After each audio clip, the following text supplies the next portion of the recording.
Just have to collect my lecture, which Arno has stolen from me.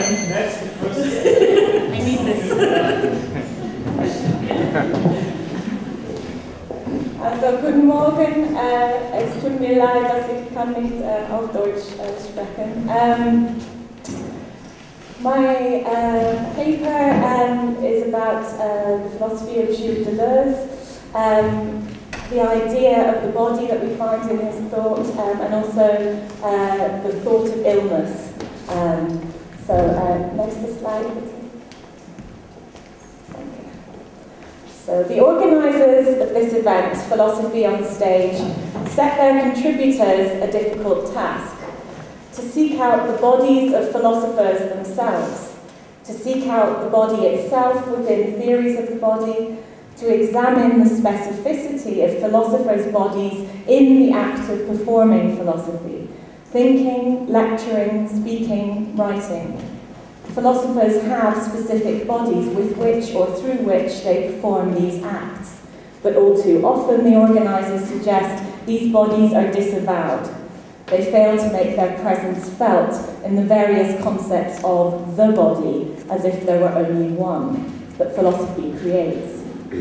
Our task, then, is to foreground that which has been put in the background, to articulate the ways in which the very practice of thinking or philosophizing is constituted by its relation to the body of the thinker, by a body that breathes, heats, eats, shits, and fucks, to put the problem in the terms of the philosopher whose multiple bodies I will seek to stage here, Gilles Deleuze.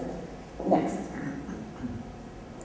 It is hard to imagine that Deleuze was ever able to forget his body.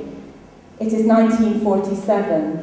Deleuze's health was already sufficiently poor that he did not receive the medical certificate required for taking the aggregation examination. He experienced violent asthma attacks and was having trouble breathing. It is 1968. Deleuze is working on his doctoral thesis, Difference in Repetition. He is often extremely tired and consults a doctor who diagnoses the return of his tuberculosis, which had resisted antibiotics and made an enormous hole in one of his lungs. Tuberculosis, one of the mysterious diseases Susan Sontag described as, quote, encumbered by the trappings of metaphor and romantically understood to be apt to strike the hypersensitive, the talented and/or the passionate, at least in the 19th century. It is a very visible disease, Sontag suggests, which makes the body transparent. The sufferer is racked by coughs, then sinks back, recovers breath, breathes normally, coughs again. TB is also the disease, surely not by coincidence, that Deleuze has in common with others he wrote about, Spinoza, Kafka, D.H. Lawrence.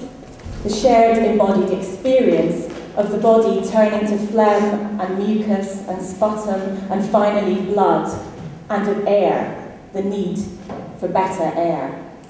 Next. The idea of air, and particularly of the breath of fresh air, repeatedly appears in Deleuze's thought, in the thought of a philosopher whose embodied experience was of the struggle to breathe. In 1977, Deleuze describes working on Spinoza as giving him, quote, a feeling of a gust of air pushing you from behind every time you read him.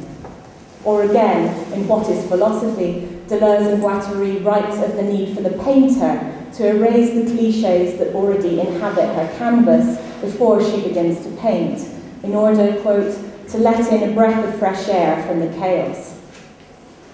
And in this lecture, I want to suggest that there are 4 key concepts of what defines bodies within Deleuze's philosophy that let fresh air into the discourse of the body. Next. 1, a body can be anything, not just a human body.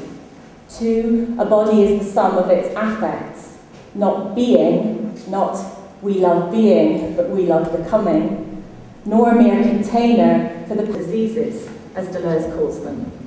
Platonism, Cartesianism, and the tendency within thought that Deleuze diagnoses as interpretosis. Because it is these ill-conceived images of thought, amongst others, that Deleuze's own theorization of bodies attempts to